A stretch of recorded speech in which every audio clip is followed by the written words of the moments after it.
Hey guys, what's up? Shadolance back for another review. Today I'm reviewing a weapon that I actually completely forgot that I hadn't reviewed. I had planned on doing it a long time ago, and I guess it expired that I completely forgot about it, but today I am finally getting around to the Anaconda Silver 8-inch. This is basically a usable version of the Anaconda. Now I say that from the perspective of a person who is terrible with power pistols, deagles, Anacondas, Python, you name it. I'm terrible with all these revolvers, so it's kind of a subjective point of view. But without any further ado, let's dive right into the stats. The Anaconda has a damage of 76, portability of 93, rate of fire of 12, accuracy of 65, and recoil of 66.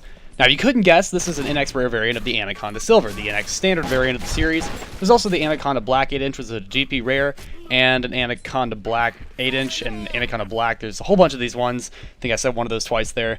But anyway, there's a bunch of variants in the series, and you could also kind of consider the Python a part of it. It's another snake, obviously, and it has a scope. It's just kind of a cousin variant. It's really weird, but I do like it a lot. Tons of fun to use. But the Anaconda Silver 8-inch is probably the most usable of the entire series. The ammo capacity is still fairly low, 6 of 12, so 18 shots total. The reload is fairly quick, although it's not as fast as all those forged revolvers, so that's not always as nice, but the damage on this thing is quite good, and that's the biggest increase over the Anaconda Silver. Let me quickly read off the Anaconda Silver stats. Damage of 70, portability of 90, rate of fire of 12, accuracy of 65, recoil of 70. That's pretty good. The ammo capacity is still the same. Overall, it's a fine power pistol. However, the Anaconda Silver 8-inch makes the gun far more usable. The damage is 76 as opposed to 70, so that's a 6-point increase in damage, and the damage drop-off is noticeably better. It's not absolutely fantastic, but it is much better than the Anaconda Silver regular, which has quite a bad damage drop-off actually for most power pistols. The Desert Eagles usually perform a little bit better than it, even though they still have quite bad damage drop-off.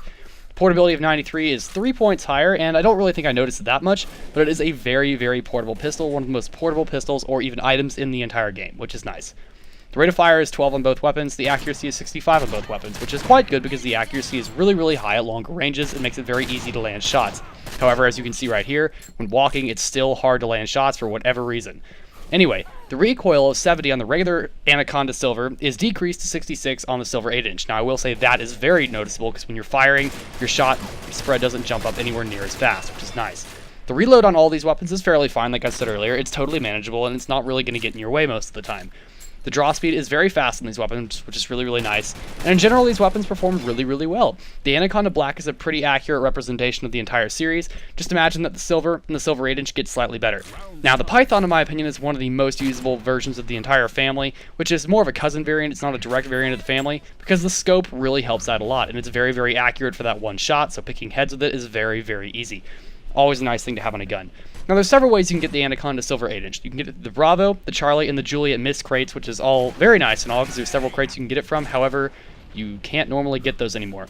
However, these days, you can also get it from the Mist N Plus, which is, on sale right now. You can get 50 for 50, which is really nice. And if you're going to go for a whole bunch of crates, that's the way to do it. That's really just the best way to get crates when you can get them on sale, 1 for 1, because normally they're $2, and you can save prices while trying to get this.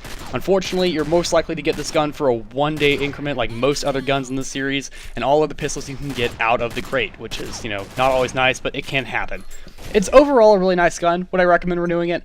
Not so much. It's not the greatest gun in the world. It's usable, but it wouldn't be my first choice if I was going to go into a pistols-only match or a clan war with it. Although, if I did have to pick a power pistol, this would probably be the one I would take, this or the Python. The best part about the Python, though, is that it's GP and you don't have to spend money to get it, obviously. So definitely try that out if you're interested in power pistols. And then just imagine the Anaconda Silver 8-inch without the scope and, a little more damage, which is kind of nice. But overall, that's the entire review I've got for this, guys. I hope you guys enjoyed it. Please rate, comment, subscribe. Drop a sub if you haven't. That's the most important part. And I will see you guys in the next episode. Shadolance out.